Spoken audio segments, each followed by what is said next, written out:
فرزند زہرا یہ حالات برے ہیں۔ کاشانہ بصیرت ایک ایسا مکمل یوٹیوب چینل جس پر محروم بصارت کے لیے بالخصوص اور تمام افراد کے لیے بالعموم سینکڑوں کی تعداد میں اسلامی کتب دستیاب ہیں۔ لہذا گزارش ہے کہ آپ اپنی ذمہ داری نبھاتے ہوئے کاشانہ بصیرت کو سبسکرائب کرنے کے ساتھ ساتھ بیل آئیکن کو پریس کیجئے تاکہ آپ علم کے حصول کے ساتھ ساتھ مذہب اہل بیت کی اشاعت میں بھی اہم کردار ادا کرتے رہیں۔ کاشانہ بصیرت۔ فرزند زہرا یہ حالات برے ہیں۔ بسم اللہ الرحمن الرحیم۔ السلام علیکم۔ یہ کتاب آپ کے لیے کاشانہ بصیرت کی یوٹیوب چینل کی جانب سے ریکارڈ کی جا رہی ہے۔ نام کتاب احسن الفوائد فی شرح رسالہ اعتقادیہ، تالیف شیخ صدوق علیہ رحمہ۔ اب ہم کتاب کا پارٹ نمبر 51 پڑھیں گے۔ 35واں باب انبیاء اور اوصیاء کے تعداد کے متعلق اعتقاد کا بقیہ حصہ، صفحہ نمبر 536، ختم نبوت، احادیث نبویہ اور ائمہ طاہرین علیہ السلام کی روشنی میں۔ جہاں تک اس مسئلے پر تمام مکاتب فکر کے ساتھ تعلق رکھنے والے مسلمانوں کے اتفاق و اجماع کا تعلق ہے، وہ عیاں راچہ بیاں کا مصداق ہے۔ بوجہ شدت اختصار اسلامی دنیا کے اکابر علماء کے بیانات و شافیہ یہاں پیش نہیں کی جا سکتے۔ چند شکوک و شبہات کا ازالہ۔ پہلا شبہ اور اس کا جواب۔ کہا جاتا ہے کہ لا نبی بعدی میں لا نفی کمال کے لیے، جیسے لا صلاۃ، مسجد کے پڑوسی کی نماز نہیں ہوتی مگر مسجد میں، یعنی کامل نہیں ہوتی۔ لا نبی بعدی کا مطلب یہ ہوگا کہ میرے بعد کوئی کامل نبی نہیں آئے گا۔ اس کا جواب ظاہر ہے کہ یہ لا نفی جنس کے لیے ہے۔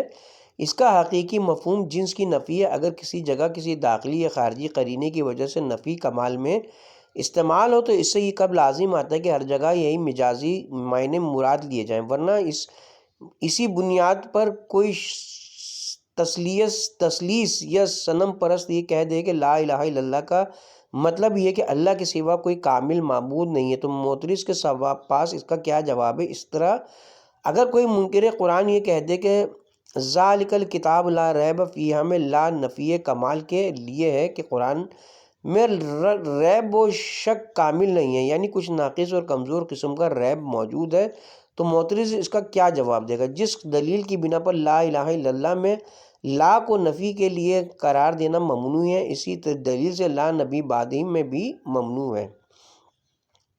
دوسرا شبہ اور اس کا جواب۔ خاتم بمعنی مہر ہے۔ مطلب یہ ہے کہ اب جو نبی آئے گا وہ آپ کے زیر نگیں ہوگا اور آپ کی مہر تصدیق سے اسے نبوت ملے گی۔ اس شبے کی رقاقت محتاج بیان نہیں ہے۔ جب یہ کہا جائے کہ یہ مجسٹریٹ کی مہر ہے یا یہ جج کی مہر ہے تو کوئی صحیح الدماغ آدمی اس کا یہ مطلب لیتا ہے کہ اس مہر کے لگانے سے مجسٹریٹ یا جج بنتے جاتے ہیں، تو یہاں کسی طرح بھی یہ مفہوم بیان کیا جاتا ہے کہ اس معنی کے اعتبار سے جو صحیح مطلب نکلتا ہے اس کو اوپر آیت پر خاتم الانبیاء کے ذیل میں واضح کر دیا گیا ہے۔ تیسرا شبہ اور اس کا جواب۔ جب کسی شخص کو خاتم الشعراء یا خاتم الفقہاء کہا جائے تو اس کا مطلب یہ نہیں ہوتا کہ اس شخص کے بعد کوئی شاعر یا فقیہ پیدا نہیں ہو سکتا، بلکہ مطلب یہ ہوتا ہے کہ اس فن کے کمالات اس شخص پر ختم ہیں۔ اس شبے کا جواب بھی ظاہر ہے کہ اگر کسی جگہ بطور مبالغہ انسانی یہ لفظ کامل یا افضل کے معنی میں استعمال ہو تو اس سے یہ کب لازم آتا ہے کہ لغت کے اعتبار سے لفظ خاتم کے معنی ہی کامل یا افضل کے ہو جائیں اور اس کے حقیقی معنی آخری غلط ہو جائیں۔ بجز ختمی مرتبت دیگر انبیاء پر ائمہ ہدیٰ کی افضلیت۔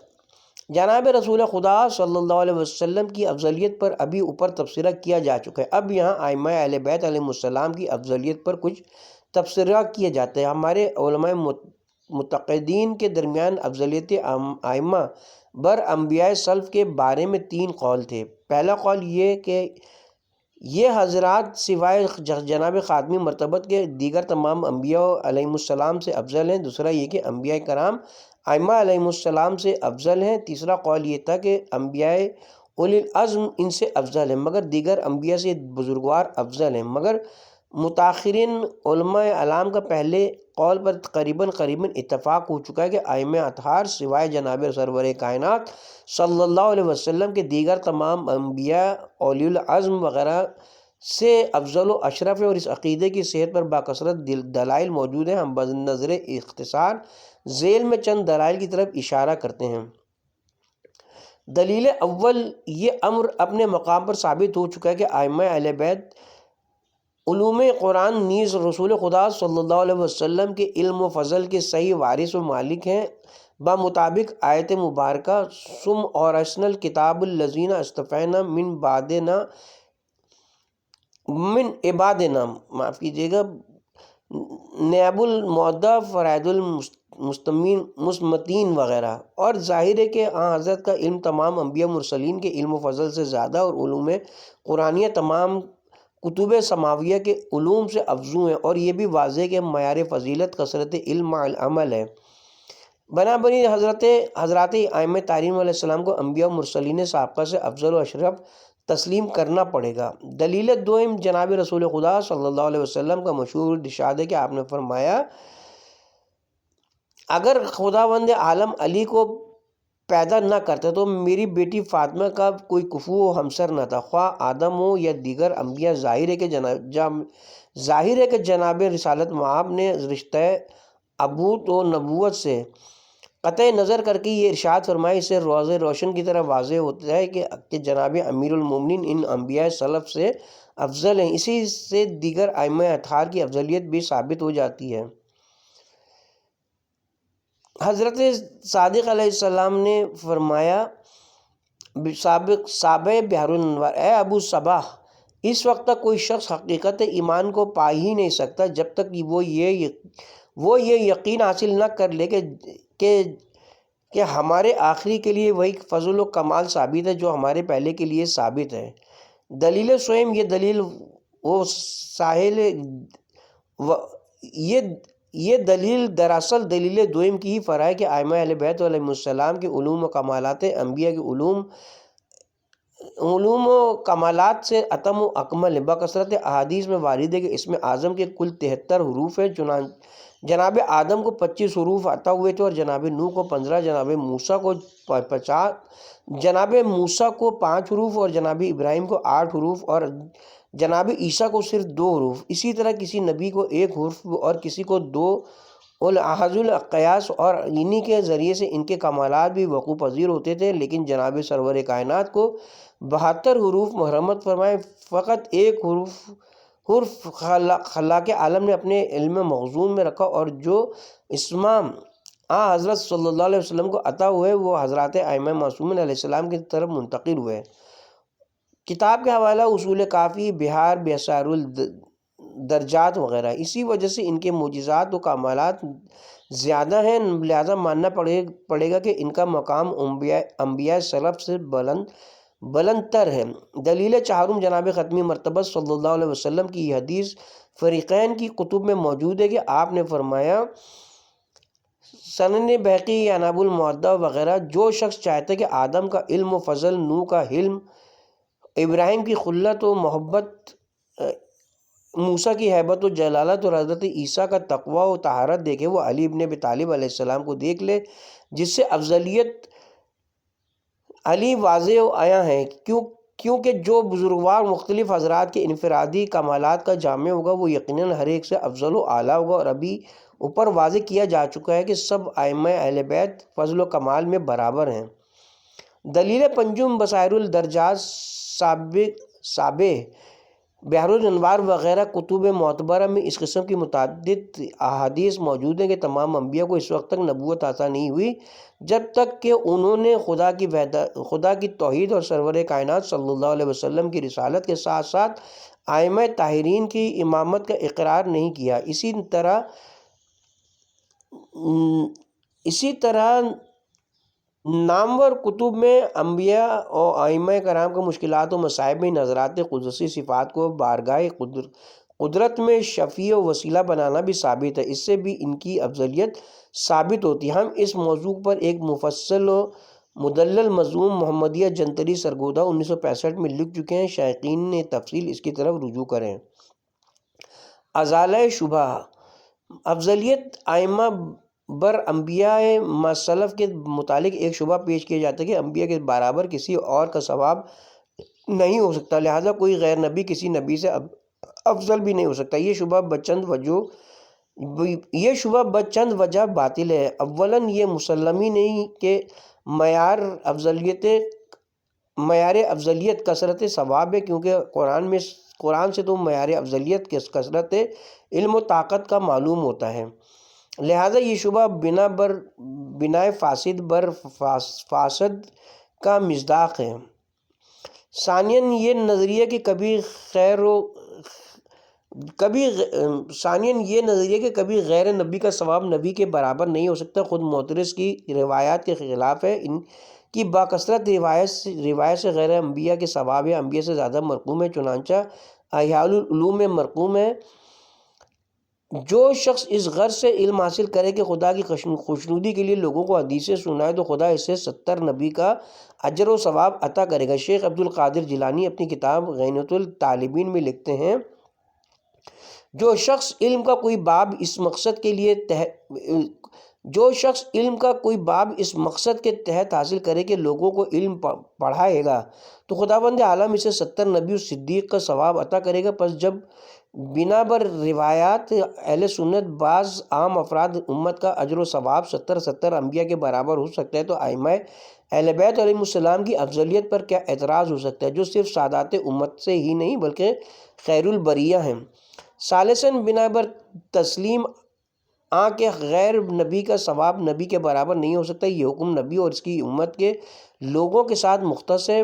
مطلب یہ کہ نبی جن لوگوں کا نبی ہے وہ ان سب سے ضرور افضل ہوگا۔ اس حکم میں عمومیت نہیں ہے، لہٰذا چونکہ حضرات ائمہ معصومین علیہ السلام ان انبیاء مسلف کی امت میں داخل نہیں ہے، لہٰذا ان کا اجر و ثواب گزشتہ انبیاء سے زائد ہو اور اس قاعدے کی روح سے بھی وہ ان سے افضل ہو تو اس میں کوئی جائز تعجب نہیں ہے۔ ائمہ اہل بیت علیہ السلام کی امامت و خلافت کا اثبات۔ ائمہ اہل بیت علیہ السلام کی خلافت و امامت کے نصوص اس قدر کثیر التعداد ہے کہ ان سب کے لیے ایک ضخیم جلد بھی ناکافی ہے۔ علماء اعلام نے اس سلسلے میں عربی، فارسی اور اردو وغیرہ میں بہت سی کتب لکھی ہیں۔ ہم نے بھی اس موضوع پر 2 کتابیں بنام نمبر 1 تحقیقات الفریقین فی حدیث الثقلین، نمبر 2 اثبات امامیہ الائمہ الاطہار فی ظہور العقل والیات والا اخبار لکھی ہے، جن میں ان نصوص مبارکہ کا کافی ذخیرہ جمع کر دیا گیا اور عقلی و نقلی ادلہ قاطعہ برہانیہ ساطع سے مخالفین اہل بیت کی خلافت کو باطل کر کے ائمہ اہل بیت کی خلافت و وصایت کو ثابت کیا گیا۔ یہاں اس موضوع پر کچھ تفصیلی تبصرے کرنے کی گنجائش نہیں ہے، اس مطلب کی تحقیق کو ہم نے اپنی کتاب بردہ کتب کے حوالے کرتے ہیں۔ اب جبکہ احسن الفوائد طبع ثانی کے لیے پریس میں جا رہی ہے، اثبات الامامت طبع ہو کر اہل ایمان کے ہاتھوں میں پہنچ چکی ہے، والحمدللہ۔ ہاں، محض اس خیال سے کہ یہ کتاب مستطاب بھی نصوص امامت ائمہ سے بالکل خالی نہ رہے، محض تبرکاً تمنیناً 2 آیات اور 2 روایات لکھ کر مختصر طور پر اس کی تقریب استدلال پیش کی جاتی ہے۔ پہلی آیت مبارکہ سورہ نساء پارہ نمبر 5 رکوع نمبر 5، اے ایمان والو اطاعت کرو اللہ کی اور اطاعت کرو رسول کی اور ان ذوات کی جو تم میں سے صاحب امر ہیں۔ یہ امر اپنے مقام پر پائے ثبوت تک پہنچ چکا ہے کہ صیغہ امر وجوب میں حقیقت ہے، جب تک استحباب کا کوئی قرینہ موجود نہ ہو اسے وجوب پر ہی محمول کیا جاتا ہے۔ بنابراین یہاں اسے وجوب پر حمل کرنے کے لیے اگرچہ استحباب کے قرینے کا نہ ہونا ہی کافی تھا، چی جائے کہ یہاں تو خود وجوب پر قطعی قرینہ موجود ہے، اور وہ یہ ہے کہ خدا اور رسول کی اطاعت بالاتفاق واجب ہے، اور چونکہ اطاعت اولی الامر بھی اطاعت خدا اور رسول کے ساتھ مقرون ہے، لہٰذا وہ بھی واجب و لازم ہی ہوگی۔ نیز یہ حقیقت ظاہر ہے کہ اطاعت خدا اور رسول کسی خاص زمان و مکان کے ساتھ مختص نہیں ہے، بلکہ ہر زمان و مکان اور ہر لحاظ میں اور ہر حال میں ہر مکلف پر واجب ہے۔ اسی طرح اطاعت اولی الامر بھی ہر زمان و ہر مکان اور ہر حال میں ہر شخص پر لازم ہوگی۔ یہ امر بھی محتاج دلیل نہیں کہ جس بزرگوار کی اس طرح اطاعت مطلقہ واجب ہو، اس کے لیے معصوم ہونا ضروری ہے۔ اس حقیقت کا فخر الدین رازی جیسے امام المشککین نے بھی اقرار کیا، چنانچہ وہ اپنی تفسیر کبیر جلد نمبر 2 صفحہ نمبر 357 میں طبع اسلام بول پر رقم طراز ہیں۔ یعنی خداوند عالم نے اس آیت مبارکہ میں وجوبی طور پر اولی الامر کی اطاعت کا حکم دیا، اور جس کی اطاعت وجوبیہ کا خداوند عالم حکم دے، اس کے لیے معصوم عین الخطا ہونا ضروری ہے۔ ان حقائق کی روشنی میں واضح ہو گیا کہ اولی الامر کو مثل رسول عصمت و طہارت کے درجہ رفیع پر فائز ہونا چاہیے، اور یہ امر روز روشن کی طرح واضح و آشکار ہے کہ امت محمدیہ میں سوائے ائمہ اہل بیت علیہم السلام کے اور کوئی بھی شخص معصوم و مطہر نہیں ہے۔ ہاں، ان ذوات مقدسہ کی عصمت و طہارت قرآن کریم اور احادیث سید المرسلین اور عقل سلیم کی روشنی میں محقق و مسلم ہے۔ قطع نظر دیگر آیات قرآنیہ کے صرف آیت تطہیری اس مقصد کے لیے اس بات کے لیے کافی ہے۔ ملاحظہ ہو صحیح مسلم جلد نمبر 2 صفحہ نمبر 258، الاشرف المعید صفحہ نمبر 6-7، در منشور جلد نمبر 5 صفحہ نمبر 198، سوائق محرقہ صفحہ نمبر 41، یاناب المعدہ صفحہ نمبر 245، طبع بمبئی وغیرہ۔ اور جہاں تک احادیث کا تعلق ہے وہ بھی باکثرت ہیں۔ صرف بطور نمونہ ایک حدیث ملاحظہ ہو، ابن عباس بیان کرتے ہیں، میں نے حضرت صلی اللہ علیہ وسلم کو فرماتے ہوئے سنا کہ میں اور علی اور حسن و حسین کے 9 فرزند سب کے سب مطہر اور معصوم ہیں۔ کتاب کا حوالہ فرائد المستین جلد نمبر 2 صفحہ نمبر 31، معاف کیجیے گا، باب نمبر 31، یاناب المعدہ باب نمبر 77 صفحہ نمبر 177۔ لہذا وہ بزرگوار اولی الامر کے مصداق ہوں گے۔ ان مقدمات کو ذہن نشین کر لینے کے بعد اس آیت وانی ہدایہ کی ائمہ اہل بیت علیہم السلام کی خلافت و امامت پر دلالت محتاج بیان نہیں رہتی۔ معمولی عقل و دانش رکھنے والا انسان بھی سمجھ سکتا ہے کہ جس بزرگ کی اطاعت مطلقہ واجب و لازم ہے وہ یا نبی ہو سکتا ہے یا اس کا وصی، لیکن چونکہ اولی الامر نبی تو ہے نہیں، لہذا ماننا پڑے گا کہ وہ اوصیاء نبی ہیں۔ دوسری آیت مبارکہ ارشاد رب العزت ہے، یا ایھا الذین آمنوا اتقوا اللہ وکونوا مع الصادقین، سورہ مائدہ پارہ نمبر 11 رکوع نمبر 4۔ اے ایمان والو، خدا سے ڈرو اور صادقین کی معیت اختیار کرو۔ امامت اہل بیت پر اس آیت مبارکہ کی دلالت کو واضح کرنے کے لیے چند امور کا ملحوظ رکھنا ضروری ہے۔ اول یہ کہ ابھی اوپر بیان ہو چکا ہے کہ صیغہ امر وجوب میں حقیقت بنا بنی جس طرح تقوی الہی اختیار کرنا واجب ہے، اسی طرح صادقین کی معیت اختیار کرنا بھی لازم ہوگی۔ دوم یہ کہ چونکہ شریعت مقدسہ اسلامیہ کسی خاص ملک و ملت اور کسی خاص مکان و زمان کے ساتھ مختص نہیں ہے بلکہ یوم قیامت تک تمام نبی نو انس و جن کی صلاح و فلاح کی کفیل ہے، لہٰذا اس کے اوامر و نواہی بھی قیامت تک کے لیے تمام جن و انس کو شامل ہوں گے، اور صادقین کی معیت اختیار کرنے کے حکم کے دائرے میں تمام لوگ داخل ہوں گے۔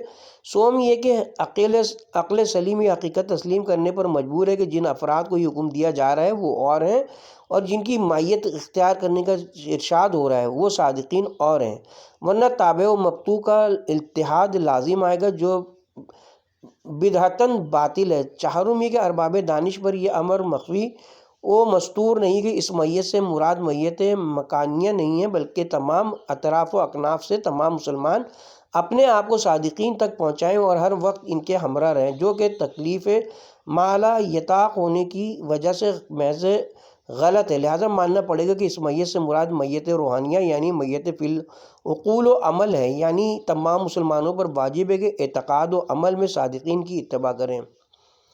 پنجم یہ کہ اس سے یہ بھی مستفاد ہوتا ہے کہ قیامت تک ہر دور و ہر زمانے میں صادقین میں سے کسی نہ کسی فرد فرید کا وجود ضروری ہے تاکہ اہل ایمان اس کی میت اختیار کر کے نجات دارین حاصل کریں، جیسا کہ مشہور حدیث نبوی بھی اس مطلب پر دلالت کرتی۔ ششم یہ کہ جب میت سے مراد اعتقاد و عمل میں اتباع و پیروی کرنا مراد ہے تو ماننا پڑے گا کہ صادقین کو ہر صغیرہ و کبیرہ گناہ سے مطہر و معصوم ہونا چاہیے، جیسا کہ آیت بالا کے ضمن میں بیان کیا جا چکا ہے۔ ہفتم یہ کہ قطع نظر دیگر ادلہ و براہین کے اسی آیت کے الفاظ بتاتے ہیں کہ حقیقی صادقین وہی ہوں گے جو معصوم ہوں گے، کیونکہ علی الاطلاق صادق وہی کہلا سکتا ہے جو اول عمر سے لے کر آخر عمر تک عمدن و سہون ہر قولی و فعلی کذب سے محفوظ و مصون رہا ہو، اور ایسا شخص معصوم ہی ہو سکتا ہے۔ ہشتم یہ کہ امت محمدیہ میں سوائے ائمہ اہل بیت علیہ السلام کے اور کوئی شخص درجہ عصمت پر فائز نہیں ہے، اور نہ ہی کسی نے اس امر کا ادا کیا ہے، لہٰذا ماننا پڑے گا کہ صادقین کے مصداق ائمہ اہل بیت علیہ السلام ہی ہو سکتے ہیں۔ نہم یہ کہ اگر اب تک بھی تسلی نہیں ہوئی تو بعض تصریحات ملاحظہ ہوں۔ تفسیر در منشور جلد نمبر 3 صفحہ نمبر 291 پر جناب ابن عباس سے کونوا ما صادقین کی تفسیر کو نوائے علی بن ابی طالب مروی ہے۔ یناب المعدد جلد نمبر 1 صفحہ نمبر 39 صفحہ نمبر 103 میں اس کی تفسیر میں لکھا ہے۔ مناقب خوارزمی میں علی نقل عنہ اس کی تفسیر یوں مروی ہے: الصادقون هم الامۃ من اہل البیت، اور کتاب فرائض المسلمین ہمونی مخطوط محظوظ میں جلد نمبر نہیں دیا ہوا ہے، اس میں باب نمبر 68 میں کونوا ما صادقین کی تفسیر اس طرح لکھی ہوئی ہے: کونوا ما آل محمد صلی اللہ علیہ وسلم۔ ان حقائق کی روشنی میں کاشمس فی رایت النہار واضح و آشکار ہو گیا کہ صادقین سے مراد ائمہ اہل بیت علیہ السلام ہی ہے۔ وہم یہ کہ ان کی اطاعت مطلقہ کا حکم دیا گیا ہے اور یہ حقیقت محتاج بیان نہیں کہ جس کی اس طرح اتباع واجب و لازم ہو وہ نبی یا امام ہی ہو سکتا ہے، مگر چونکہ یہ بزرگوار نبی تو ہے نہیں، لہٰذا ان کو لامولا امام خلق کو خلیفہ مطلق تسلیم کرنا پڑے گا۔ پہلی روایت حسب الوادع ہم پیغمبر اسلام صلی اللہ علیہ وسلم کی ان بے شمار احادیث میں سے جو امامت ائمہ اطہار پر دلالت کرتی ہے، بنظر اختصار یہاں صرف 2 حدیثیں پیش کرتے ہیں۔ پہلی حدیث وہ ہے جو متفق علیہ بین الفرقین ہے اور حدیث ثقلین کے نام سے مشہور ہے کہ جناب پیغمبر اسلام صلی اللہ علیہ وسلم نے کئی بار اور بالخصوص اپنے آخری لمحات میں مجمع اصحاب کو خطاب کر کے فرمایا: اے مسلمانوں، میں تمہاری رشد و ہدایت کے لیے 2 گراں قدر چیزیں چھوڑ کر جا رہا ہوں، ایک اللہ کی کتاب، دوسری اپنی اطرت اہل بیت۔ جب تک تم ان دونوں کے دامن کے ساتھ متمسک رہو گے ہرگز میرے بعد گمراہ نہ ہوگے، اور یہ دونوں بھی ایک دوسرے سے جدا نہ ہوں گی یہاں تک کہ حوض کوثر پر میرے پاس پہنچ جائیں۔ اس حدیث کی مکمل تشریح و توضیح اس کے تواتر کے اس بات مصداق اطرت اہل بیت کی تعین اور ائمہ اہل بیت علیہ السلام کی خلافت بلا فصل پر اس کی وجہ دلالت کی تبیین کے لیے تو ایک دفتر درکار ہے۔ اس کے لیے بھی ہماری کتاب تحقیقات الفریقین فی حدیث الثقلین قابل دید ہے۔ یہاں فقط 2-4 جملوں پر اکتفا کی جاتی ہے۔ ہر صاحب دانش و بینش جانتا ہے کہ کسی بھی ملکی نظام کو بطریق احسن چلانے اور باقی رکھنے کے لیے 2 چیزوں کی ضرورت ہوتی ہے: ایک یہ کہ اس کا جامع دستور العمل اور قانون موجود ہو، دوم یہ کہ اس کے نافذ کرنے اور اس کی تشریح و توضیح کرنے والے مخصوص کامل العلم و عمل افراد موجود ہوں۔ اس طرح جناب ختمی مرتبہ صلی اللہ علیہ وسلم نے بھی اپنے بعد نظام دینی کو برقرار رکھنے کے لیے 2 چیزیں چھوڑی ہیں: قرآن دین کا دستور العمل اور قانون ہے، اور ائمہ اہل بیت علیہ السلام اس کے شارع اور نافذ کرنے والے ہیں، اور یہ بات اس امر کی قطعی دلیل ہے کہ یہی حضرات مسند رسول کے وارث ہیں اور ان کے منصب پر ان کے قائم مقام پر ہیں، چنانچہ جنہیں اصطلاح شریعت میں خلیفہ و امام کہا جاتا ہے۔ دوسری روایت شریفہ کتاب کفایت الاثر، یناب المعدہ وغیرہ میں حضرت جابر بن عبداللہ انصاری سے روایت ہے، وہ بیان فرماتے ہیں کہ جب آیت مبارکہ اولی الامر نازل ہوئی تو میں نے بارگاہ نبوی میں عرض کی، یا رسول اللہ، ہم نے اللہ اور اس کے رسول کو تو پہچان لیا ہے، مگر یہ اولی الامر کون ہیں جن کی اطاعت کو خداوند عالم نے اپنی اطاعت کے ساتھ مقرون کیا ہے؟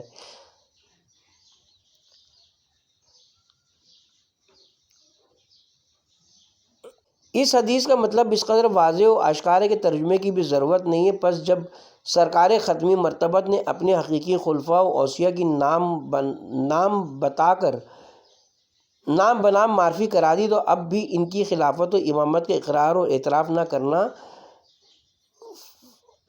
فمزال بعد الحق فضل زلل کا مصداق بھی ہو سکتا ہے۔ عقیدہ مہدی کا اتفاقی ہونا۔ جہاں تک تاریخ مذاہب و ادیان عالم کے تعلق ہے، اسے معلوم ہوتا ہے کہ مذہب یہود ہو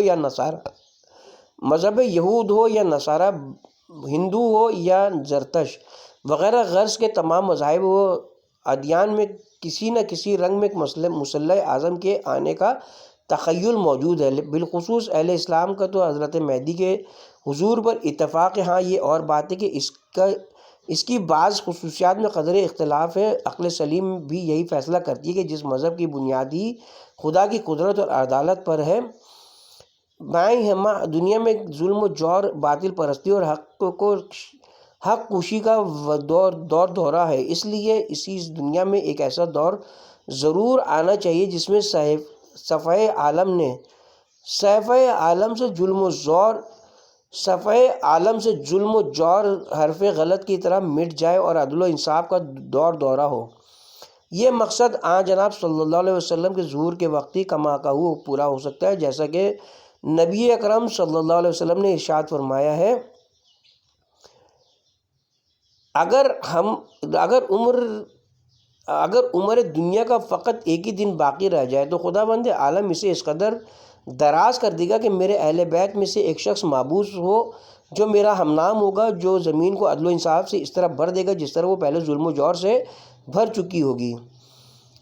دنیا کو ہے اس مہدی برحق کی ضرورت ہو جس کی نگاہ زلزلہ عالم افکار، چونکہ جناب رسالت مآب صلی اللہ علیہ وسلم علم نبوت سے جانتے تھے کہ دنیا میں کئی جھوٹے مدعیان مہدیویت پیدا ہوں گے، لہٰذا ان کا فرض منصبی تھا کہ حضرت مہدی دورہ کی معرفی کرانے میں کوئی دقیقہ فروگاشت نہ کریں، ورنہ جھوٹے مدعیوں کے دام تزویر میں پھنسنے والوں کی ضلالت و گمراہی کی ذمہ داری خود حضرت پر عائد ہوتی ہے، معاذ اللہ۔ اس لیے انہوں نے جناب مہدی کی ذات و صفات اور شکل و شمائل وغیرہ تمام متعلقہ امور تفصیل کے ساتھ بیان کر دیے تاکہ اتمام حجت میں کوئی کمی نہ رہ جائے۔ کتاب کی ہیڈنگ ہے حضرت مہدی اہل بیت رسول صلی اللہ علیہ وسلم سے ہوں گے۔ جناب کس خاندان سے ہوں گے؟ اس سلسلے میں حضرت صلی اللہ علیہ وسلم فرماتے ہیں، میری عطرت طاہرہ اولاد فاطمہ زہرا میں مہدی میری عطرت طاہرہ اولاد فاطمہ زہرا میں سے ہوگا۔ مہدی ہم اہل بیت میں سے ہوگا۔ جناب سلمان فارسی محمدی روایت کرتے کہ جناب رسول خدا صلی اللہ علیہ وآلہ وسلم نے فرمایا، المہدی من اہل بیتی، مہدی میری اہل بیت سے ہوگا۔ اس وقت شہزادہ ہائے کونین جناب امام حسن و حسین بھی موجود تھے۔ میں نے عرض کیا، یا رسول اللہ، آپ کے ان دونوں فرزندوں میں سے کس کی نسل سے ہوگا؟ جناب نے امام حسین کے کاندھوں پر ہاتھ رکھ کر فرمایا، من ولدی ھذا، میرے اس بیٹے کی اولاد میں سے۔ یناب المعدہ جلد نمبر 2 صفحہ نمبر 94 صفحہ نمبر 216 طبع ایران۔ اسی حدیث شریف سے منسبیت قاریان کے اس دعوے کا بطلان بھی واضح ہو جاتا ہے جو انہوں نے اولاد سلمان سے ہونے کے عہدے پر اپنے مہدی موعود ہونے کے متعلق کیا ہے۔ قطع نظر اس سے کہ ان کے اس دعوے میں کہاں تک صداقت ہے کہ وہ نسل جناب سلمان سے، جو کہ بظاہر بالکل بلا دلیل دعویٰ کجا مغل مرزا اور کجا خاندان سلمان فارسی. بہرحال اگر بالفرض اسے صحیح تسلیم بھی کر لیا جائے تو ابھی اس سے اس کی مہدویت ہرگز ثابت نہیں ہوتی، کیونکہ جب حضرت سلمان خود راوی ہیں کہ سرکار ختم مرتبت نے فرمایا کہ مہدی میری ذریت اور اولاد حسین سے ہوگا، تو اس کے بعد اولاد سلمان کو مہدی ہونے سے کیا رابطہ و تعلق باقی رہ جاتا ہے. 35واں باب عدد انبیاء و اوصیاء کے متعلق اعتقاد کا سلسلہ بھی جاری ہے، کہ ہم کتاب کے پارٹ نمبر 51 کا اختتام کرتے ہیں، اور پارٹ نمبر 52 کا آغاز اسی باب سے، یعنی 35واں باب عدد انبیاء و اوصیاء کے متعلق اعتقاد سے کریں گے انشاءاللہ.